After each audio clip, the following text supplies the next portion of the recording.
I wonder what your thoughts might be on that. Oh, man. Wow. Is that a big one? Into the fathers of existentialism here. Welcome to Creative Insanity. Creative Insanity.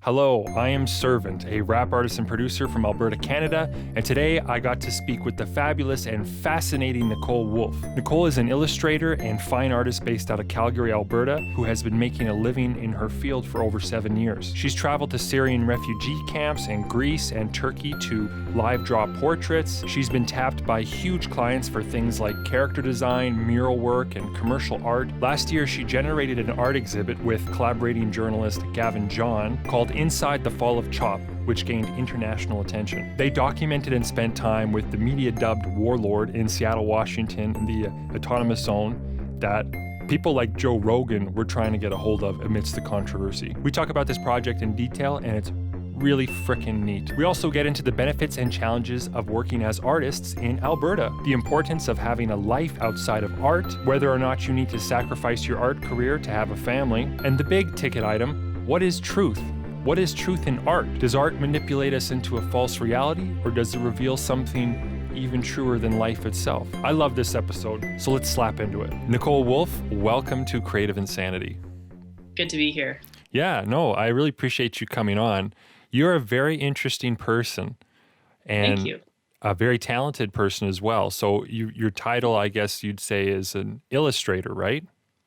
Yep, I would call myself an illustrator by day, and then a fine artist by night. I'm kind of a bit of a hybrid. Right.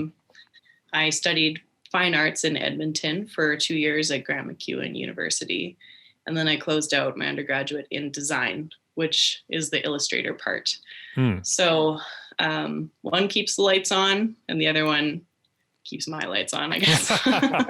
That's pretty good. I just made that up. That's pretty good. Yeah, that's great. That's a quotable right there. Okay. On my website. So so you went to school for this and all that, but let's back up a little further first, because just so that people can get to know you a little bit more. What did you how did you become an illustrator? Like, why did you decide to go to school? Like, where did it start for you? Were you one of those kids who was always drawing in sketchbooks? Definitely. Or absolutely, like most children. Yeah. I think everybody's an artist until they get told they're not. Right. I was like building cereal box mansions on my bedroom floor with all of our recyclables, and my mom would buy me crayons and really like encourage that. So yeah, as a kid, definitely that was something I was doing. And then I basically came to the age where you have to decide what you're going to do, because high school is almost done. And I was like, screw it. I'm going to just try to be a full-time artist. And I figured I could pay my bills with commercial art and then do my thing on the side. Whether that's recommendable or not is up for debate, but that's what I chose to do, and I like it. That's great. So we'll get to whether or not you recommend it, actually, because I'm curious. But jumping ahead here. Okay. But first of all, you just sort of decided, screw it. Like, what was supporting you in that direction? Was it really just a kind of momentary lapse in judgment, or was it like you had people supporting you? It's been a lapse in judgment. It's lasted for 7 years now, which is incredible. I'm probably as insane as your podcast gets can be. I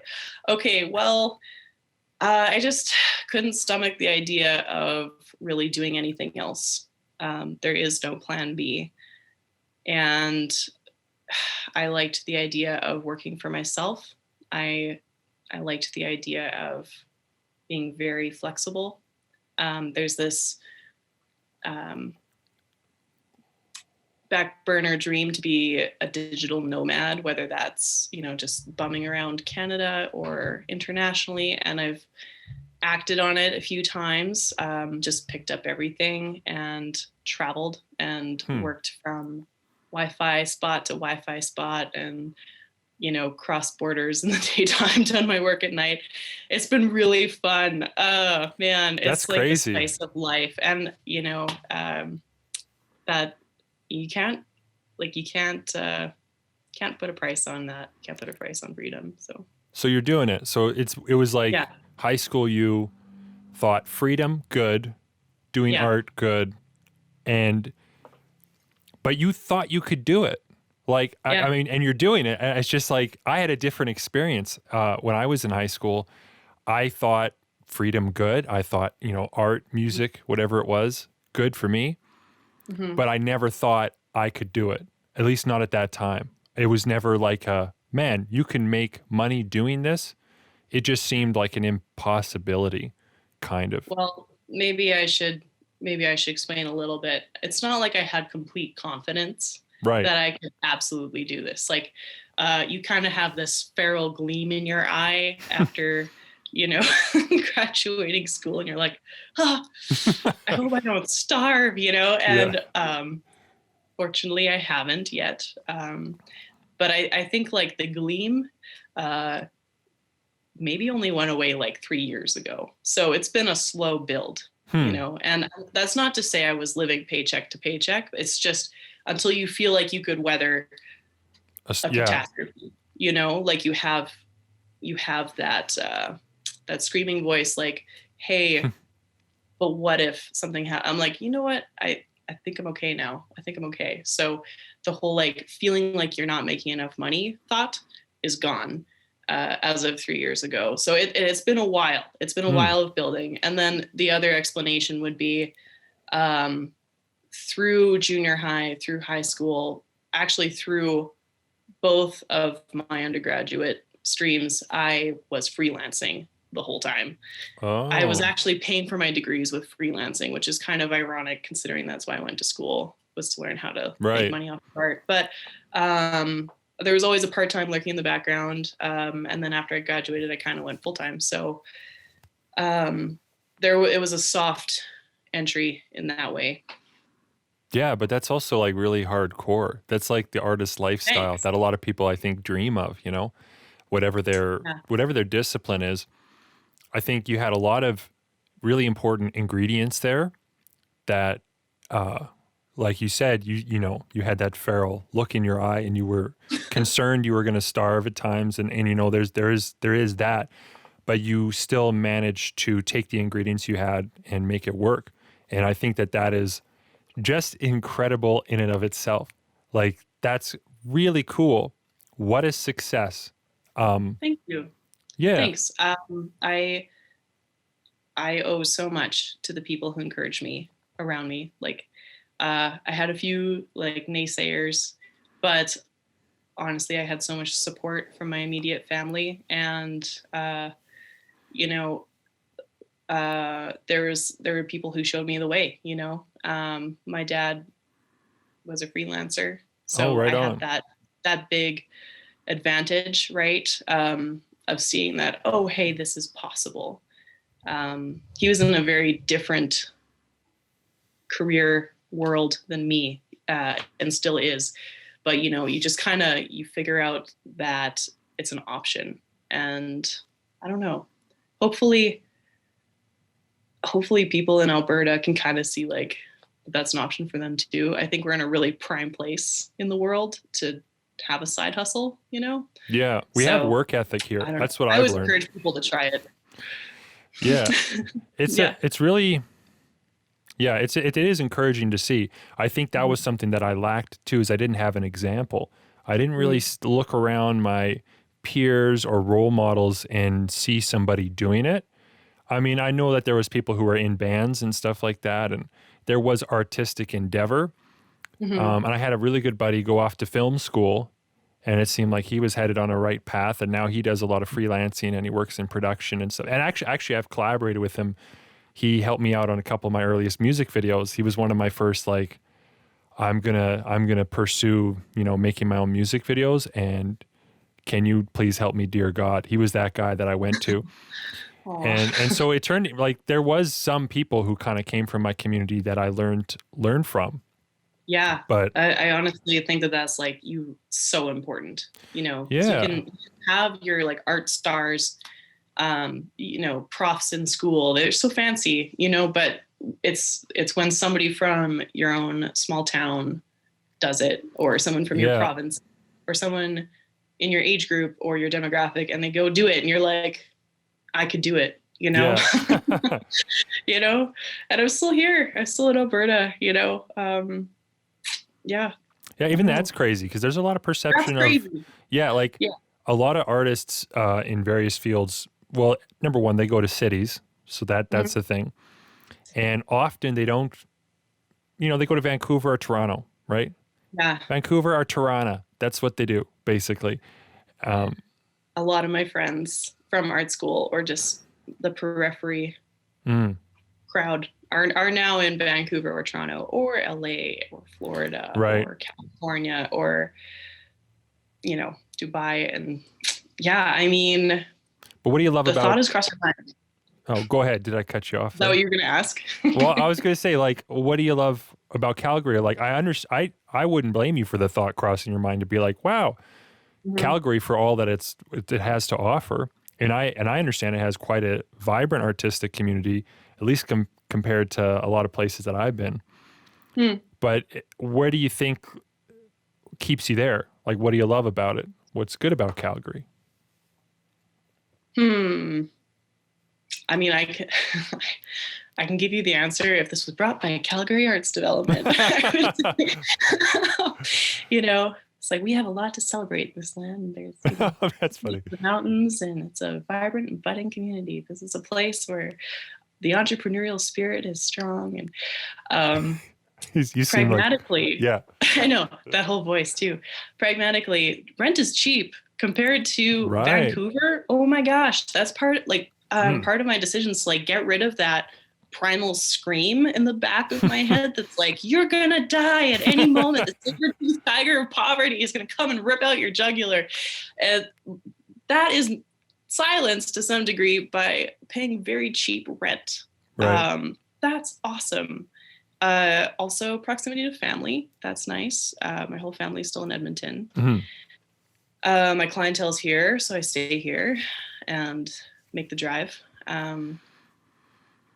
That's a reason. But you know, jokes aside, um, it's Calgary really is. You know, it's big enough that I have enough opportunities to keep me more than busy, Right. and it's small enough that if I want to do something in the city, it's not already glutted with artists. Mm. There's definitely more artists here than Edmonton, Yep. which is cool for community and poses some challenges if you're coming fresh out of AU Arts, formerly Right. ACAD, you know, the Alberta University for the Arts, or the U of C, and you're looking for jobs and you're competing with people who are in the city for almost a decade like me, Right. and we're all going for the same jobs. Like it's just part of living here that if I don't win a job or if I don't get chosen for something, I usually know who it was. And you know, you got to learn to be like, good job, and hope that they can applaud you too when you get the thing that they wanted. You know, it's give and take, and we take turns. Oh, that's really So, interesting. Yeah. mhm. It's like, yeah, big enough that there's opportunity, but small enough that you know everybody who's hustling for it. So Yeah. that's pretty cool and unique, right? Like because I'm starting to make friends in some of these bigger cities, and like LA is one of them. And I've noticed the culture is very different in terms of it. Mhm. You know, it's like in terms of having examples, people thinking they can do it. There's a lot of people there who think they can do it because there's a lot of examples of people doing it. Yeah. And there's a kind of normalcy to it there Mhm. where for me, I have not found exactly normalcy being in a small town of artists pursuing their discipline full time. But there are people who do shine through now and again. And the other thing too is there is, okay, like art isn't everything, right? Like to us, it kind of is most things because, you know, our work is creative work, right? And our passion is creative work, and it's how we spend a lot of time, and we have creative friends. And so like the Venn diagram of our world has a large chunk that is creative. But in real life, like most people, the Venn diagram looks a lot different.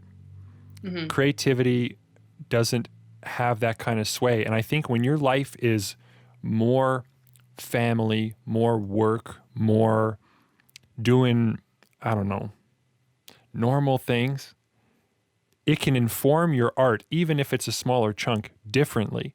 So like there's such a thing as like farmer poetry, for instance. And it's like those farmers don't make a living doing it, but they love doing it.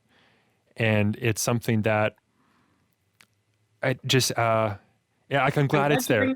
Yeah, I'm glad you bring that up. Yeah. You know, I mean, we're in the home of Cowboy Poetry, right? Calgary and Alberta and at large. You know, there's a lot of cowboys and cows and poetry and cows and boys. You know, I mean, you can take all the art degrees, and if you're a boring person, your art's gonna suck. Oh, right? I love that. Right? I mean, I hate that I love that. I mean that it's probably true of me more than I'd like to admit. I'm still very young. I haven't seen much of the world. I'm still just 30. You know, I haven't. Hey, we're the same age. Hey, wow. Yeah. Why, did you think I was older or younger? I mean, I was just going to say I'm not married or have kids. So there's a part of me that's like, oh. I'm sorry. I started early, though. I was like, I don't know. Good for you. It was a different. Okay, but let me finish that thought. Okay, please do. So, there are a lot of people who are just not interesting people until they've lived some life. They've had some kids. They've traveled some places. They've seen some hardships, and they've actually got something to offer the world. You know, like some treasure maps to where some actual treasure is. When you're young and you don't know anything, you're kind of like, I can draw pretty pictures, and I don't know.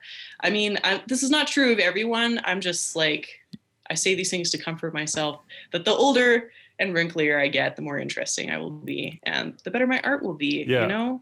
I think that's true. No, I think that's very true. And like my trajectory has been different, where I didn't start taking things seriously until I was 25. You know, I always did art. I made music, and it was like a thing. But I didn't take it seriously until then. And at that point, I had just, my first daughter, she was almost a year old. And I was going in for my 25th birthday. My mom gave me like $100 because she's awesome. And I used that for getting Ableton Live, the intro program. And then I made some demos, and it kind of, you know, it got bigger and bigger from there. But at that point, you know, I had certainly more life experience than 18-year-old me. And 18-year-old me was desperately dull, you know, like not uninteresting, but not interesting for the right reasons, I'd say, you know. I know what you mean. Yeah, like you're inherently still worth something because you're human. Yeah. But you know, you don't have hard-won wisdom yet. You know, like you oh man, it was on the tip of my tongue. You can't show your homework for how you've arrived at your solutions. Maybe you were lucky and you had some mentors speak into your life, and you actually like know some things that are true, but you can't show people how you got there necessarily. Like, you know, because like there's nothing like thinking you know something, going out in the world, and it clobbering you to death, and you almost letting go of that thing, and then you find that thing again, and you're like, this thing is really important that I believe or that I do, and then you keep it.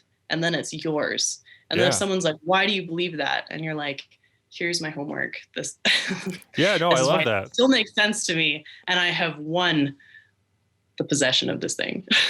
It's very true. And that's what I find too, is that as the older I get, you know, the older my children get, like it's a tough hustle for me, you know, because I have a lot of single friends who don't have kids, who maybe, it seems to me, they have a lot more free time with which to dive into their work. But I've also learned perspective, and that is the less free time I have, the more valuable it is. Yeah. Right? And the more valuable it is, the better I spend it. And that was the kind of natural consequence that I didn't really understand until I was doing it, until I was kind of in the zone. You look around and you're like, man, I've got an hour today. I've got an hour and a half today. If I watch fucking Netflix for that hour and a half, I will feel better. I'll be happier. My life will be, what's the word? Not takeable, but anyway, I can take my life, but I'm not doing the thing that I want to do, really. And if I don't use that hour and a half, and the next day I have an hour, and I don't use that, and I don't use that, it's like a week goes by really fast. And so I think that I just learned to use these pockets of free time in a way that I never, ever would have if I didn't have kids, if I didn't have a full-time job, if I didn't have a wife that I had to keep happy, if I didn't have all these things, I would have never, for me at least, never understood the hustle in the way that I needed that kind of, I needed that heat to kind of, turn me into a diamond, because I'm clearly a diamond. I don't know. Yeah. But, I like that. And you echo what my married friends with children who are full-time creatives say as well. Because there was a really long time when I was like, I can have an art career or I can have a family. Right. Pick one. And a lot of my peers feel that way and have chosen art. And like life just challenges you on some of those convictions. And so I started, finding people who are actually making wonderful work and being incredible mothers and fathers, particularly mothers, because we know that women invest a lot of energy into offspring, right? So the question was not like, could you have children and do art? It's like, can I as a woman do it? And these women inspired me so much. They completely changed my mind. I went from yep, I'm not interested to I want kids, because I talked to them and they said the exact same thing that you did. They were like, I wasted so much time when all my time was mine. And then now my children actually inspire my practice. They have made me a better, more interesting, more well-rounded person. They've made me a lot more focused, and I know exactly what I'm about. A human comes out of your body, you know what you're about. It made sense. Never tried it, but I have hope now, I guess, because of those women. I'm glad. I'm really glad to hear that. I got 3 daughters too, right? And these are, they're quite young, but I'm already thinking of scenarios. But in my case, I was told by my parents, and particularly my dad, when I was 18 or 19 or something. He got married when he was 20. He just turned 20. My mom was 18. And they've been married for 40 years. I don't know, a long time. They're doing really well. But they grew up together, right? Anyway, he just said life happens. He said, don't say no to life. Just let life happen, and then do all the other stuff you want to do around it. And he had that kind of simple advice. And because I had the example of my dad and my mom, my dad was a tradesperson. My mom, she worked as a lab tech, but she's very, very artsy as well. And my dad has a real creative side. I always saw them working on hobbies and stuff. They always had something going on. My dad, it might be renovations. My mom might be painting. But they always had stuff that they were doing. They weren't sit there and watch TV all the time kind of people. And so I guess I believed his advice. It was well, you had 4 kids, you had 4 boys, and you've managed to do stuff that you like, and you seem okay. It was a kind of... Yeah. And that circles around very nicely back to, you don't know it's possible until you see it modeled for you, right? Exactly. Or you don't see it as sane behavior unless the group of people around you confirms that it's sane. Because to some of my friends, having children right now would be the most insane thing that they could do. Yeah. They don't have grid for it. I have some friends like that too. And I mean, I'm not willing to say that in every single case, unilaterally, everyone ought to become parents. But I understand No, some people just aren't made for it. But no, I'm not saying that. but There's some people who should not be parents. but there's some people who are afraid of it who shouldn't be. Well, they should take that fear and confront it. You know what I mean? Like they shouldn't make them run in the opposite direction, because I think that you do find that responsibility is a good, like the cauldron of hard work and responsibility, you get so much more out of it, even beyond your understanding at the time. That's what you want. You want that purpose in life, because it does clarify things, you know? And it's just sad to me as well. Like it's an unfortunate sort of way. Like I'm a dude, so I don't have the same kind of like biological clock that a lot of young women have. Like they have a struggle with. Guys can kind of be older. It's like they have to be convinced more to, I don't know, engage in responsibility at a certain point. But women, it's like they also have a higher biological time bomb that is a pressure cooker for them to kind of consider their responsibility in life. It's like intrinsically, if they want to have kids, they know that, well, you know, there's a kind of range that's ideal for having kids. And I don't have that pressure. I'm not trying to ramble on about it, but it does seem hard, you know? And I just personally know women like that. If you want to have your own biological children. That's okay. This is a low-key podcast. We can keep that. I mean, if you want to have your own biological children, you have a very limited window, definitely. Or you can adopt or work for Google and get your eggs frozen, which if you're not in the arts, I recommend. Really? Yeah. This is true. I'm joking. I don't know what they're doing with the eggs. Anyway. But it's an interesting thing that you bring up, because I don't know. You sought out these people, like you sought out women who were mothers and stuff, or like did you just come across them? It's not like I put an ad in the paper, but I assumed you did put an ad in the paper, so I'm glad you clarified. Are you creative and do you also have children? Do you not hate your life? Yeah. No, I was very lucky to have them all around me, and I was like seeing these women, they were just like killing it. And I just asked them questions. And then I started doing my own research. I was looking on the internet. There was a documentary, I forget which platform it aired on. It was only a 2019 release. And it was The Artist as Mother. And did you know that the major galleries have never done a piece about childbirth from a woman's perspective? Like every topic, there's nothing taboo except that. So why is that? So this documentary started like questioning that, and it was like, well, maybe a lot of that has to do with societal perceptions of motherhood, and also the artist. We kind of like our artists suffering, completely dedicated to their craft, not really feeding themselves right, you know, like their work is born out of angst. Like that's a whole separate conversation. Why do we like to see people suffering when they're creative? Is it because we're miserable in our well-paying jobs? I said it anyway. But and then also like a mother is also supposed to be someone who is like completely, her world centers around her children.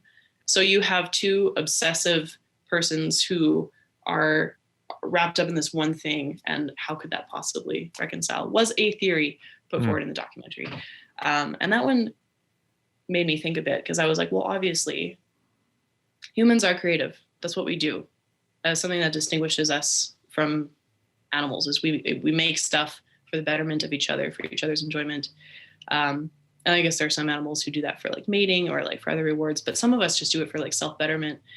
And that's like, you know, if you're looking for the same level of artistic, you know, action inside animals, it's just not there. No. And, you know, so, okay, we have that part, that's part of being human. therefore I say, like, you know, all humans, going back to, you know, every kid's an artist till they're told they're not, right?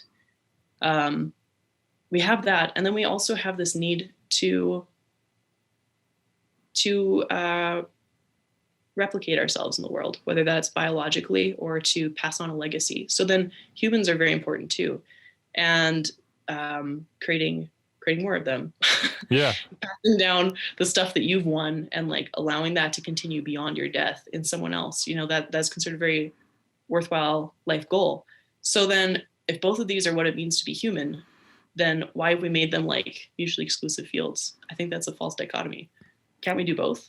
I agree. And they can even cross-pollinate. Yeah, well, I think it's a false dichotomy in the extreme.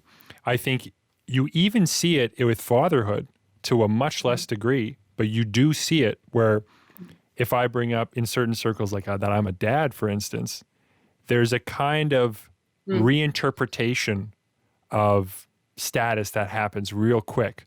Because if you're a dad, like and you're 30 and you've got like 3 kids, people will be like, well, like, how serious are you about what you're doing? Like, there's just something in that. And interesting. I've felt that. But like I said, I really suspect that's to a much minor degree because, I mean, I have friends in like LA, for instance, who I've talked to who will consciously say like, yeah, like, I don't want to have kids yet just because of the art thing. And it kind of breaks my heart, you know? It's like, man, if you were my kid, like, that would just break my heart because life is good. Life is good, and good plus good is better than just like good. And, you know, like suffering artists, why do we, you know, it's a good question. Like, why do you think we exalt the suffering artist? I think that's right on topic for my podcast because this insanity is not what I'm in favor of. I want us to be sane. It's what I want for myself. It's what I want for other artists. And it seems like not everyone's on the same page. Like we really do just want. But what do you think about that? Yeah, I'm right there with you. I'm thinking about that. I mean, it could be what I mentioned before, which is we don't want to see people getting away with having too much fun. But I don't want to I don't want to reduce it to just like people are jealous. I don't think that's all of it because we put this on ourselves to some degree too, I think. Oh, for sure. Yeah. Well, we wear busy is like, you know, that's a status symbol for all across everything. It's like if I'm busy, then I'm important. So people say, how are you doing? Oh, I'm so busy all the time. I mean, another thing, okay, this is off the top of my head. Go for it. You know, this is untested theory that I thought up right now. But I mean, if you think back to the fathers of modern impressionism, they're a pretty miserable lot. You know, there was this allure about them that they were on the fringes of society. They saw things different than everyone else. Never mind that a lot of them were pretty well off and could definitely afford to reinvent painting on their free time. You know, I'm thinking Seurat, Monet, Van Gogh was not so affluent, but a lot of these folks were very marginalized, and that was sort of the persona of an artist. And that's a thing that I've noticed is people are not just interested in my work. And I think other artists would agree with this as well. They're also interested in you as an artist. Like you are the product. Yes, right? Especially nowadays. You are the product. And I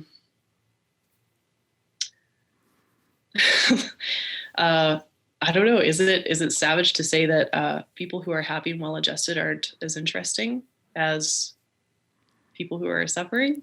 I don't know. See, and I wonder if that ties. See, that makes me think. I don't think it's that savage to say. It's a good question because that makes me think of like earned wisdom, right? Like, who said that? Something about like, beware of wisdom that is wisdom you did not earn. Wisdom you did not earn. I forget who said that too. I'm going to say Nietzsche just because somebody said it. Anyway, well, I'll look it up. Basically, the fact of what we had said before when we were young, about how we didn't have experience. We hadn't been through like the trials in life. Mm. Maybe there's the false association is like we think that if you're going through trials, you're like en route to wisdom. And the being en route to wisdom is like an interesting thing as opposed to having, say, arrived at some wisdom. Mm. Here's another theory.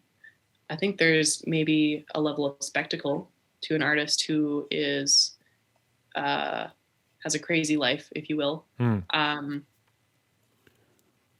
was reading about the Bohemian movement back in like the beat culture, the beatnik, the anti-establishmentism, establishmentarianism, and like kind of how people were romanticized for being, dreamers, dropouts. This is like pre-60s, like the life of the Romani in the traveling nomadic in your relationships and your place of location and your interests was kind of like seen as this like this allure. Yeah, maybe spectacle, like you're saying, where I mean, spectacle. Drama is like, interesting.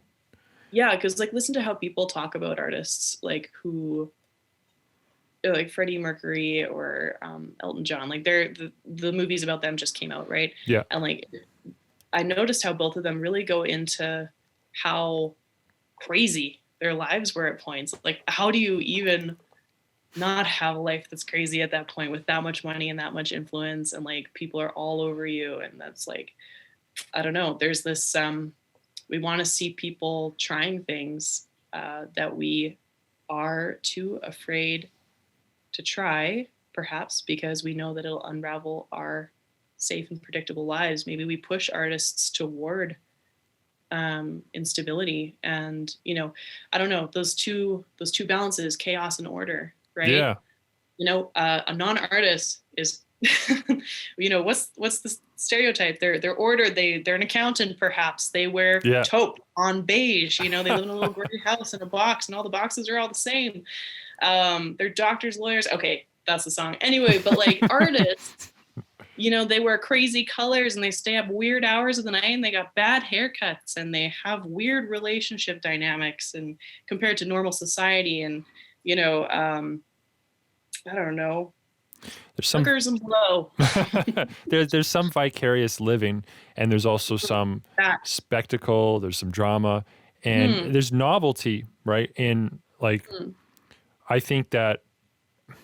Okay, so this it kind of ties me into something I wanted to ask you about, which was we talked about nomadic and traveling, and you said that you picked up a couple times and did that. Yeah, and I sure did. Yeah, and there was something that I did want to talk to you about, which was there was a recent interesting political event that happened with the Fun of 2020 in the States, in Seattle, right? Where it was called Chaz, where they set up a zone.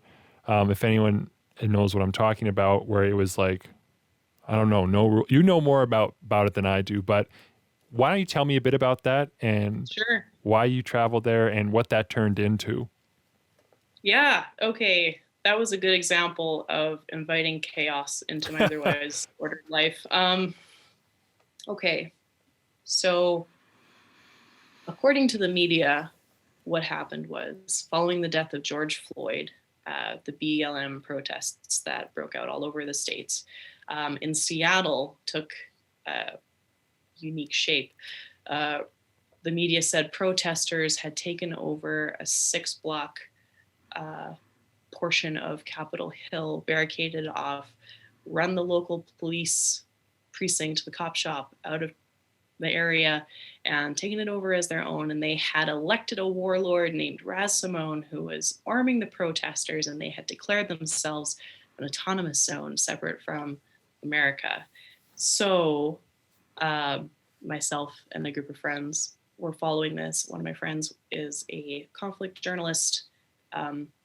His name is Gavin John, and he had cut his teeth in North Korea and Iraq. And I also kind of had worked in conflict zones before as well, doing storytelling and art, Turkey during the coup in 2016, and doing portraits and recording stories from a Syrian refugee camp in Greece. So we kind of looked at each other and we were like, this is the closest thing we have to a conflict zone on this side of the pond. Do you want to go? And, you know, we bought a plane ticket to Vancouver because we were like, man, if they don't let us go, you know, because the border's closed, right? Right. If they don't let us go, at least we can fly back to Alberta. It's not like, you know, it wasn't possible to make a land crossing. And for whatever reason, we told them exactly what we were doing. They let us in, and we were the only persons to be admitted into the States since the start of COVID. This was July. Wow. On the purposes of journalism. And that, you know, excludes all the networks. To our knowledge. Why did they let two nerdy kids with backpacks in, being like, we want to draw the protesters? So we were super stoked. We got in, and we got an Airbnb like a block away. We walked in and we interviewed protesters, police officers, residents. We did meet Raz Simone. We ended up hanging out, and we spent like days with him. For some reason, he took a shining to the Canadians who came to America to talk to the warlord, and we found him to not be a warlord, of definitely not the way not your the typical media warlord. portrayed him. More of a poet and a rapper. Like I think you've looked into probably his stuff by now, but someone who wanted to see change, but definitely not a man of war. Yeah. That the media had portrayed him to be. So we spent 2 weeks there. We were fortunate to be around for the police retaking CHOP or Chaz. Yeah. And we were able to talk to a lot of the people involved in that, and afterward, and we kind of hung around and, you know, then hung out with the leaders of CHOP, who were, you know, the periphery of Raz Simone, and catch their afterthoughts on it. You know, what did this mean? Did the revolution fail? What was the revolution? What are you doing now? So you gotta go to work.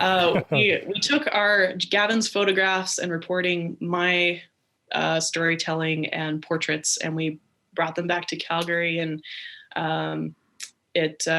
it was in the Exposure Fest. It was in Chinook Blast. It's installed inside Arts Commons right now. It's installed outside on Stephen Ave in front of City Hall, in front of Arts Commons, in kiosks if anyone wants to go see it. I think it's up for just a few more days. But it takes people through the sights and sounds of CHOP and Chaz. So yeah, there we go. How's that for a nutshell? Yeah. It sounds like a real experience for one, and for you to kind of see up close what the media is seeing, but also understanding it different on the ground level versus how they're reporting it. Probably was an interesting experience. Like, did you learn anything about how people can be manipulated or anything like that? Oh my goodness, so much. Where do I start? I used to think something happened and the media reported on it. That's not true. Something starts to happen, the media says something about it, and it changes what's happening as it's happening. And it becomes something different because of the media in many, many cases, at least most of the ones that I've experienced. In this case, we managed to find the source of who first called Raz a warlord, who first called it Chaz, because apparently it wasn't the protesters, according to them. Who first called it an autonomous zone. Apparently it was Tucker Carlson. Tucker Carlson, hey?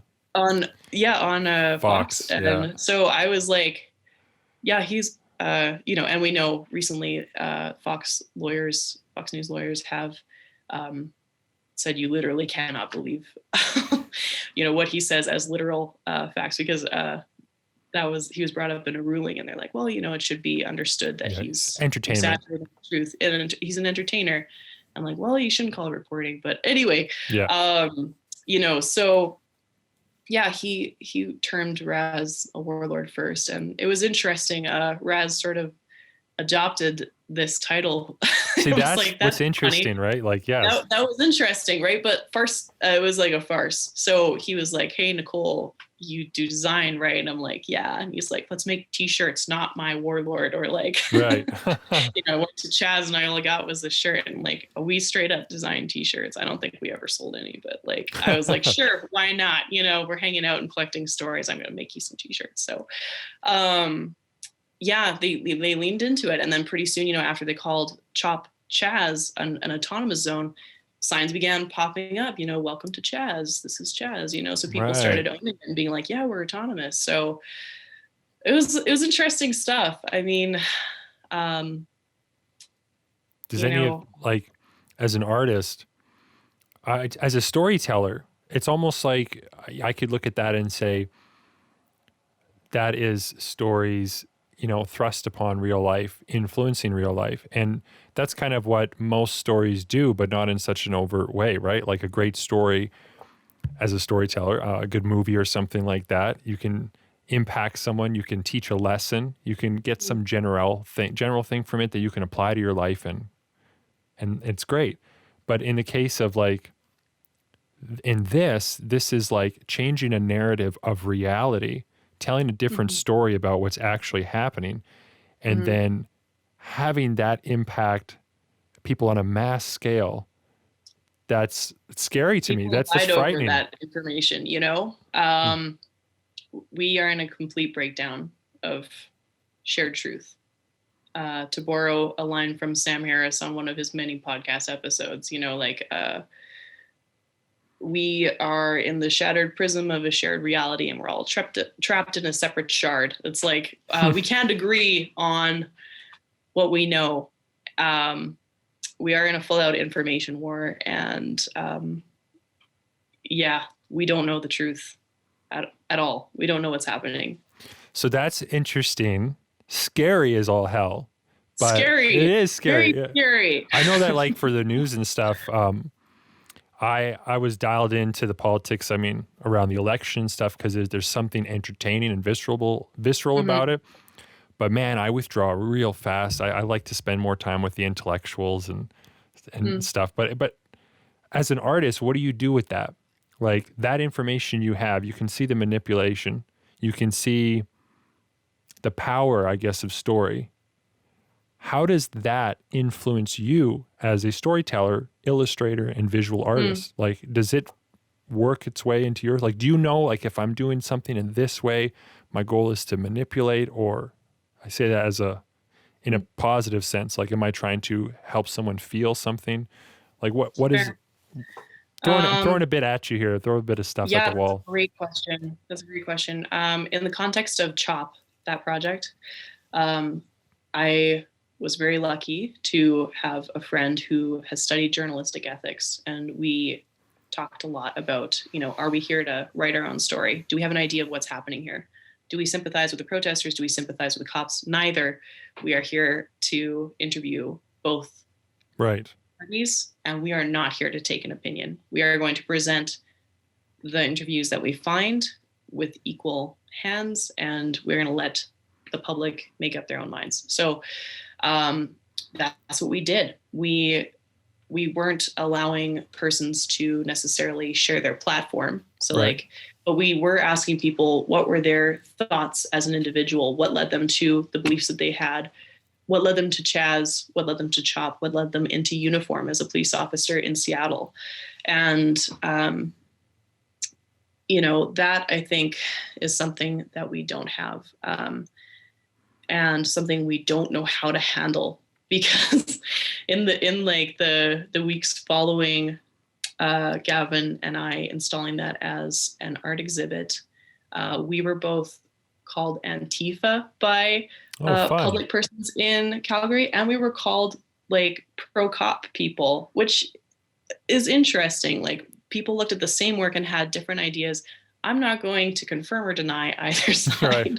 I'm just like saying it's interesting that people got really upset about it. It was like vandalized a few times. People tore it down. Wow. I had friends who were police officers be really upset with me for doing that, misunderstanding where I stood on, stood where I refused to stand on the issue.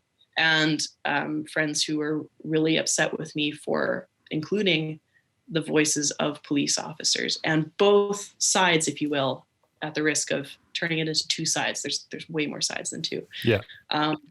The sides were all frustrated with us for the same reason. They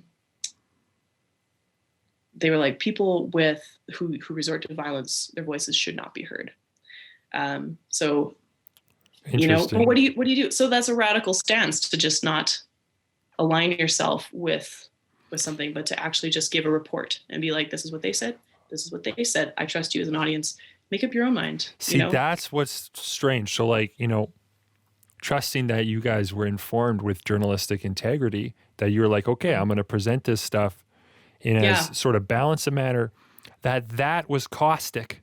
That is the story. That to me is interesting because it shows how, let's say that's as near to the truth as maybe you could have got from a 2-week trip down to Chopper Chaz, right? Perhaps. I mean, I'm going to be the devil's advocate here and be like, you are also taking it on the word of Gavin and myself. So the way Gavin writes journalism, and he'd agree with this, is to erase himself from the article. So he's saying this happened, that happened, this person said. The way I do storytelling and art is to say, I went to this place, I heard them say this, and like I'm a character in it to some degree, like that this is my perception on things. And we've talked about this, and I'm like, to me, this is how I have journalism ethics. And we've allowed this. We've been like, okay, this is an art project. I'm allowed to do this. But like when he pitches it to news networks, we use a different format. But for the artwork, I want people to be aware that I am a subjective person. I have my own view of reality. I have a framework that I'm coming from and seeing events. And, people have appreciated my storytelling, I guess, who know me. Right. And that's interesting. There is a view of, we aren't biased. But, that is not to say all independent journalists, including us, have no motive. I mean, we could be motivated by wanting to do something meaningful in the world, something that we think is worthwhile. We could be motivated by riches. Yeah. Pardon? Riches. Riches, absolutely. We have made no money, right? No money. No, we flew there on our own time and dime. But people who do this full time, there's a supportive network of people who empower their journalism. So I mean, it's tricky. It's like, where's the money coming from? I don't know. It's interesting that it seems like, it definitely makes you think about truth. Like, I'd like to ask you, I have my own thoughts, and I'll probably air them because I can't stop myself from talking sometimes. But I want to know, like, what's your perspective on truth? Do you kind of subscribe to, like, there is an absolute reality that's happening, or that truth is in the eye of the beholder more, that there's relative truth, my truth is for me and your truth is for you? I wonder what your thoughts might be on that. Oh, man. Wow. Is that a big one? Into the fathers of existentialism here. Well, apparently, Nietzsche told us that there's no more shared reality. So we're all, trapped in our prisms. So I guess it must be true. No, I do believe there is an ultimate reality on a few things, right? Right. For example, did George Floyd die? Yes. He did. That was one thing that everybody at CHOP agreed on. no matter who it was, and they all thought it was tragic. That was another shared reality. So I think there are things that ultimately happened or did not happen. There are things that are ultimately true or not true. Subjective truth, that's interesting, because I also believe to some degree in some subjective truth.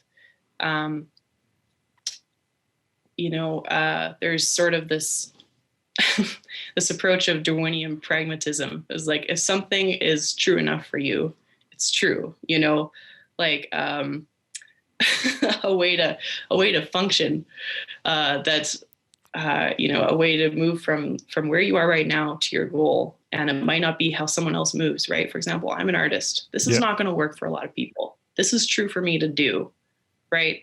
Right. So the answer to the question, how does Nicole make money? The answer is absolutely art. Yeah. No. But that's not someone else's answer. So, I mean, I hold belief in both subjective and absolute reality at the same time. And to me, it makes sense to some degree. That is interesting. I guess it comes down to how you define truth in part, right? Yes. Like, I think for me, I think that there's always, it's what does the camera catch versus what does my camera catch? Like, what do my eyeballs see? Mm-hmm. What is your perspective on it? We all have very different perspectives often on reality, but I believe fundamentally there is a reality that we're commenting on, right? I think that's what makes sense to me, because but where things can be subjective certainly are, in the interpretation of, let's say, meaning, right? Like, if we're looking at your artwork, someone might look at it and be deeply moved and find it beautiful. And someone else with a different background, or who's really not, let's say, interested in this sort of thing, they might be like, wow, not my thing. Not true that this is beautiful. This is not true. But like, I think ultimately, like, there has to be truth. I agree. In alignment with beauty and goodness. Yeah, I do absolutely believe in that, because we can see that people who don't necessarily believe in that, for example, a more postmodern approach to it, which is, we all have our own ism, right? As Nietzsche predicted. We all have our own interpretation of reality, and it's all valid and it's all okay. It's like, well, that's still a meta narrative, so it breaks down logically after a point. To throw out that there is any meta narrative is a meta narrative in itself an absolute statement, right? And then we're all just, as Nietzsche said, we're children calling out to each other in the dark, that, we have our own grasp of truth. And I mean, there's nothing like living a little life to kind of figure out that some things are more true than others, right? Right. Yeah, absolutely. Well, and it's interesting as artists, it's something I haven't really talked about on the podcast before is, like our philosophy of how do we approach our artwork? Are we seeking to represent something true? Are we trying to connect to something ultimately real?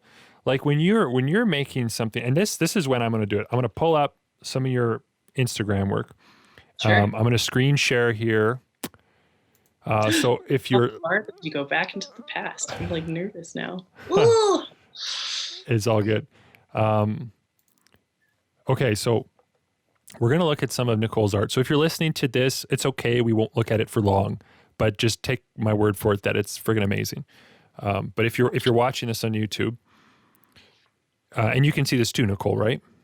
I can. Okay, so taking a look at one of your recent pieces here, what's going through your head when you're making this and knowing that this is probably not something that you saw occur in pixel by pixel reality? This is an artistic representation of something. Like, what are you trying to get at when you make something like this? Are you looking like, just tell me about that process. Yeah. This one was a commercial piece. So this ultimately had to fulfill some other people's expectations as well as my own. This was a collaboration with a scientist, Eric Donovan. He's collaborated with NASA to do imaging of the night skies, and this was funded by the University of Calgary. It was part of the Chinook Blast Festival. So, you know, I'm keeping in mind kind of like this needs to work with the values and the beliefs of some of the people who are involved in it. For me, this was inspired by chats with Eric about his work, and he described a time when he first decided to study the aurora borealis, and it was, you know, a most like ordinary human moment where he was sitting with his girlfriend by the side of a lake in the dark, and this phenomena was crackling and sparkling above their heads, and he just fell in love with the aurora. So I, with this piece, wanted to capture this fascination with natural beauty all around us, and you can kind of see that in the camera lens there. There's some of our mountains, there's some trees. The camper van is a little nod to that desire I have to be even more nomadic. And, you know, that's kind of hanging out there. And the star pattern in the background is the actual star map from the year when Eric and his team of photographers discovered a phenomena called Steve that is a uniquely Albertan discovery. This weird, super fast string of particles. Okay, this is where we get to science stuff, and I'm an artist. Yeah, anyway, it's sciencey stuff. Yeah, it's sciencey stuff. They've discovered some sciencey stuff, and it's really cool. It's called Steve, and it's kind of a celebration of them and their discovery. So we'll see. And then it's just interesting to hear you talk about your process. I'm going to stop sharing for a second. No, I'm going to come back to this, but first I want to just scroll through a little bit here before I show your face again. So this is you, like, you say you're an illustrator, but these don't look like drawings, honey. Like, these are something else. No, that was sort of like a that was a like low key performance piece. I sewed this coronavirus like a pillow, and I thought it would be funny to like give it away in jest, you know, to spread corona around. And that's great. I just, you know, I think humor is really important for you know, keep staying sane. You know, can we laugh about the absurdity of, you know, having a large pillow in the shape of a virus that we could punch if we wanted to. So that's what that was about. This is portrait work. This is portrait work, right? Mm-hmm, mm-hmm. And this is, again, commercial art. So that was hired portrait art for Detox. It's a local speaking convention. It's awesome. Design talks. Mm-hmm. Yeah, and I mean, you're up here making murals, and like, there's so many different things that I basically recommend everyone just go check out your Instagram and follow you. And we're gonna recommend that again, Nicole Wolf Design, at the end of the podcast here. But I'm gonna stop sharing. I'm gonna get back to making sure everything is working the way it's supposed to. Okay, so that aurora borealis, which is beautiful, by the way. Like, what a great piece of art. When you see something like that, and I assume you take pride in it, like you're happy with what you made. Definitely. Are you like connecting to something true when you're doing that? Do you feel like this is connecting to some reality when you look at it? Do you see some reality in it that you couldn't maybe see in the same way without this representation? I like how you're framing that. I mean, you're touching on a deeper desire that I have to be able to, I'm going to use a really narrative way of describing this, but like, going to another dimension with like a Ziploc bag and foraging for cool stuff there and bringing it back to this reality and giving it to people to help them understand that other dimension more. And like, I don't know, I feel like this duality between matter and the unseen. And I feel like my job as an artist is to go there and make things seen here. And this is like a really like wibbly wobbly way to talk about it, but that's like what I want to do with my free time. That's the stuff I don't do for money, or when the people who are paying me money let me do it. That is, I absolutely want to connect with a higher reality and create from the soul and not just, that's for the amazing.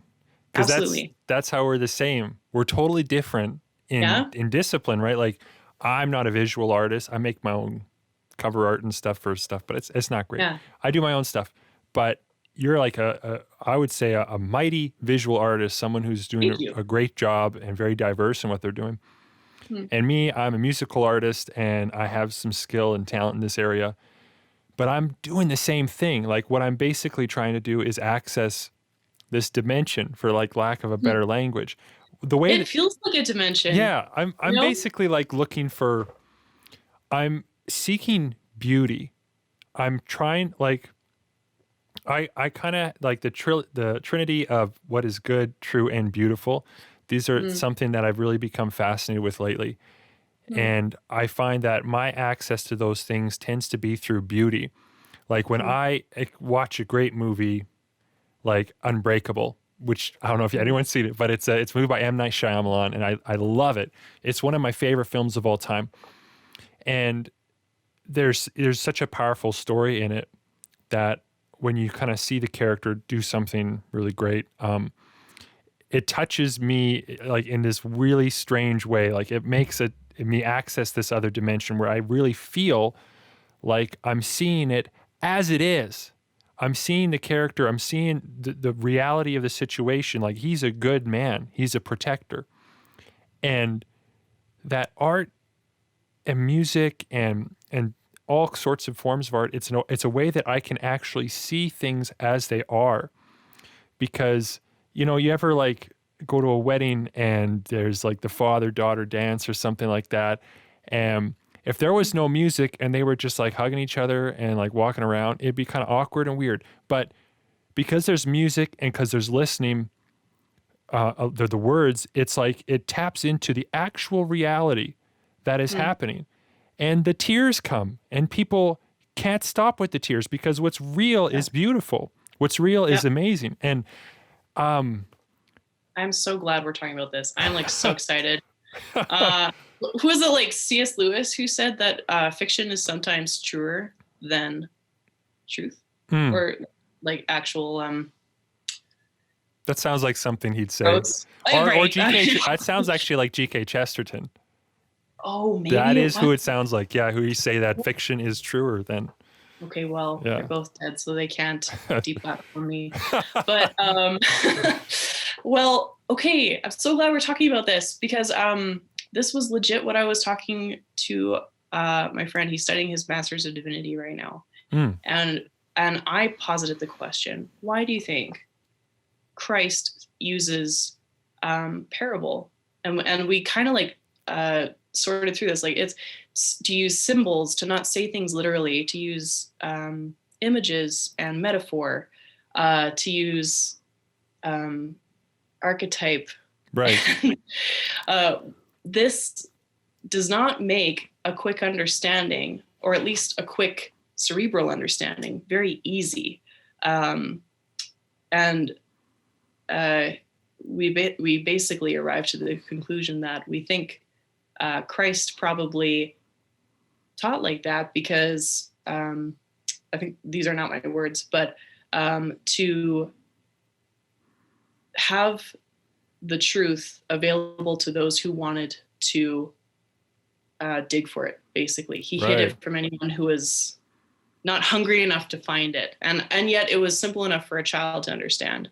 So it spoke to something definitely very deep and primal inside of the person's listening during that account. So anyway, we know that like there are symbols arcing through many religions and many cultures that are repeated, right? And so there's like something about these things that like speak true to all of us, you know, in many, many ways. And so now we are, we're like these little creative people, and we have access to these like crazy symbols and these things that we know that are deeply true, right? And we could do with them what we want. And I don't know. That's what it inspires me. So yeah. Well, there's a reason that Jordan Peterson talks about Christ so much as like the ideal human, and story is truer than reality because we can all access the story and interpret it into our realities too. So yeah. Story is very powerful. It goes beyond facts, and it tells you how you ought to be, or the nature of reality as well. You know, it gets in you. It's taking facts and making it meaningful. Yeah. So this feels like a kind of nice way to end it. I don't know. How do you feel?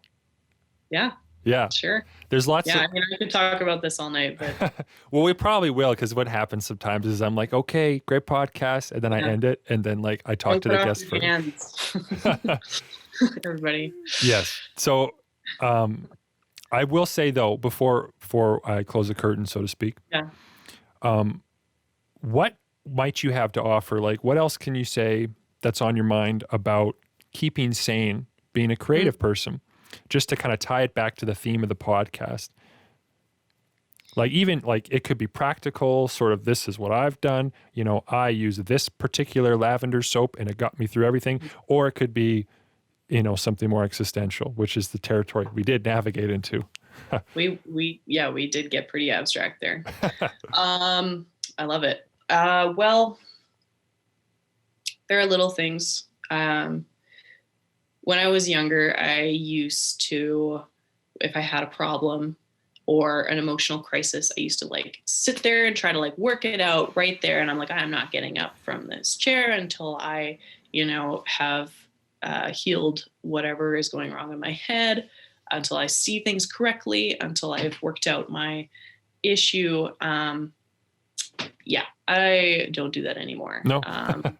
I have listened to enough psychology podcasts, great thing to do when you're painting, to know that when you're freaking out physiologically, when you have an elevated heart rate, you feel emotional, go take care of your animal half, you know, go take care of that lizard brain, go take care of your amygdala, like go have a snack, go take a nap, go for a jog, you know, like if you're like emotionally distressed, sometimes it's just not time to play chess with the devil. Sometimes you need to go take care of your body a little bit and like soothe yourself.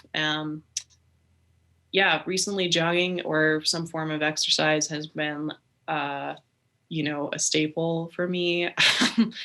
Exercise was not really prioritized growing up. Artists are not really classified as people who take care of themselves or exercise. But you know what? I don't know. I don't want to burn out when I'm 35, you know, or 30. It can happen. You know, if you really want to be in this for the long haul, you got to take care of yourself. And also don't solve the world's problems on an empty stomach, or when you're underslept, or when you just haven't jogged for like 3 days. You know, go see the sun, feel the wind on your face. That's the thing. That's one way I stay sane. Another thing is doing very normal things. We touched on this at the beginning, but just because I'm an artist doesn't mean that, you know, I have to be living out of a camper van 12 months of a year and cooking over a fire. Like, you know, convention is there for a reason. You know, you mentioned Jordan Peterson. One Petersonism that I have held on to, he gave advice specifically to artists once, and he was like, if you're going to be totally unconventional in your art, be as conventional as possible in your personal life. And that kind of like stuck with me. And I knew the point of it. He's not the only person to say that. If you have a very creative personality, save all that chaos for the canvas, Right. I like that. Don't let it take you apart. Have some routines, figure out what makes you feel good. I know that I really like to work all day and then socialize all evening. And if I don't do that, I feel really depressed. Like if I don't get out of my house once a day, I feel like garbage. I also have found out that I am a verbal processor. So me too. Oh, what? No way. What? Oh gosh. What are you doing after this? Yeah. So, it's like if something's bugging me, I go find someone and I talk to them about it. And, if I don't have a person, I talk to my cat, Fat Charlie. And Fat Charlie is your cat's name? Fat Charlie is my cat's name. He was fat when I got him. He's fatter now. And he's a terrible conversationalist, but a great listener. And, I talk it out loud, and like it gets it out of nebulous goo and turns it into a thing that I can quantify and look at and be like, this is a thing. I have a narrative to it. I've attached a narrative. Yeah. Now I can see if the story is useful or true. I can test it. It's something to work with. So articulating the chaos is something that I like to do. I journal quite a lot. Yeah, it's writing it out, right? That's great. Yep, absolutely. I am a deeply spiritual person. One thing that I do that actually a lot of other people I found out do as well is to write your questions on one side of like a blank sheet of paper and then listen for an answer, and you write it on the other side, and you have like this dialogue happening. Interesting. To me, I call that voice God, or some people would call that reality. Right. Maybe conscience is a good middle ground there. You can call it that. I mean, the voice, the conscience personal. Is the voice of God, right? Because I don't know. Like maybe. Yeah. Okay. Yeah, it sure. is. There's. See that.